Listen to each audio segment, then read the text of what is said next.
कधी कधी हा क्लॉट जुना असतो आणि तरी ट्रीटमेंट केली जाते. म्हणजे बायकांना कधीतरी प्रेग्नन्सी डिलिव्हरीमध्ये पण झालेले असतात क्लॉट्स, आणि त्याच्यानंतर पायाला सूज आलेली असते.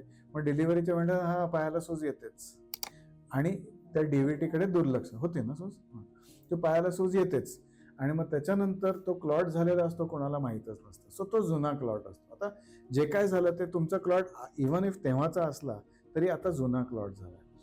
क्लॉट जेव्हा असा होतो तेव्हा 40% लोकांना पोस्ट थ्रोम्बोटिक सिंड्रोम होतो, म्हणजे पोस्ट डीव्हीटी सिंड्रोम असतो, ज्याच्यामध्ये सूज येते, काळपटपणा येतो, व्हेरिकोज वेन्स होतात, जखम होते पायाला. हा जो कडकपणा आणि काळपटपणा आहे हा तुमचा पोस्ट थ्रोम्बोटिक सिंड्रोमचा भाग आहे. त्याच्यामध्ये तुम्हाला स्टॉकिंग्स घालायला लागणार आहेत. ओके, सो आता स्टॉकिंग्सनी काय होतं की सूज कमी राहते. जेवढी सूज कमी राहणार तेवढ्या तुमच्या पायात प्रॉब्लेम्स कमी येणार. सो स्टॉकिंग्स आपण घालायला सुरुवात करू. हा डॉपलर आता केलेला होता किती, 1 वर्षापूर्वी ना, जास्तीच, 1 वर्षापूर्वी.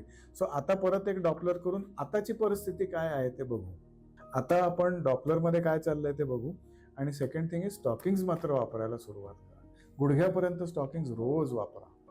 कारण नाही तसं नका होऊ देऊ.